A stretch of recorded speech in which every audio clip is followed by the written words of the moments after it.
فرائض کے چھوڑنے سے جو عذاب آتے ہیں وہ وظائف کے پڑھنے سے ختم نہیں ہوتے۔ ہر کسی کو ہر بات کا جواب دینا ضروری نہیں ہوتا۔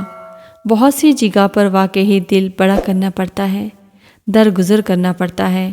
ہر کوئی نہیں سمجھتا آپ کو اور آپ کسی کو سمجھا نہیں سکتے۔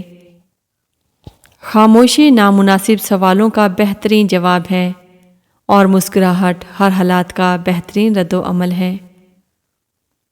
اپنی اصلاح کرتے رہنا اور خود کو مسلسل بہتر بنانا ہی اصل کامیابی ہے۔ اپنی زندگی میں ایسے دوست شامل کرو جو سایہ اور آئینہ بن کر تمہارے ساتھ رہیں، کیونکہ آئینہ جھوٹ نہیں بولتا اور سایہ ساتھ نہیں چھوڑتا۔ آج ہم بات کریں گے خاموش رہنے کے 5 بڑے نقصانات کی جو آپ کی زندگی کو مکمل طور پر برباد کر دیتے ہیں۔ لوگوں سے بدلہ لینے کی بجائے انہیں معاف کر دیا کریں۔ معاف کرنے سے اطمینان قلب میسر ہوتا ہے۔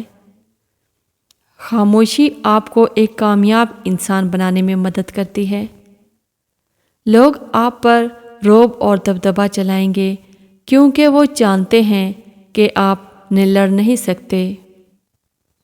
لوگ آپ سے دوستی نہیں کریں گے کیونکہ ان کے لیے آپ کو سمجھنا اور جاننا مشکل ہے۔ جب آپ کی اقدار پر حملہ کیا جائے تو خاموش نہ رہیں کیونکہ لوگ آپ کو کمزور اور بزدل سمجھیں گے۔ 5 حالتوں میں ہمیشہ خاموش رہیں۔ لہٰذا کبھی کبھی خاموش رہنا ٹھیک ہے لیکن ہر وقت خاموش نہ رہیں۔ لہٰذا کبھی کبھی خاموش رہنا ٹھیک ہے لیکن ہر وقت خاموش نہ رہیں۔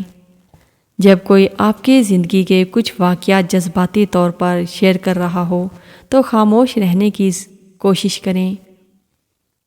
جب آپ نہیں جانتے کہ کیا کہنا ہے، اگر آپ کو اپنے خیالات اور بعض پہلوؤں کے بارے میں بھی علم پر شک ہے تو اس وقت بھی خاموش رہیں۔ جب کوئی غصے اور نفرت میں چیختا ہے تو آپ اس شخص کو خاموش کر کے پرسکون کر دیتے ہیں۔ دنیا میں 2 طرح کے لوگ ہوتے ہیں، کچھ برے وقت میں بدل جاتے ہیں اور کچھ برے وقت کو بدل دیتے ہیں۔ زندگی میں مشکلات اور پریشانیاں آپ کو برباد کرنے کے لیے نہیں آتی، ان کا مقصد تو آپ کو پوشیدہ صلاحیتوں کو اجاگر کرنا ہوتا ہے۔ اتنی جلدی دنیا کی کوئی چیز نہیں بدلتی جتنی جلدی انسان کی نیت اور نظریں بدل جاتی ہیں۔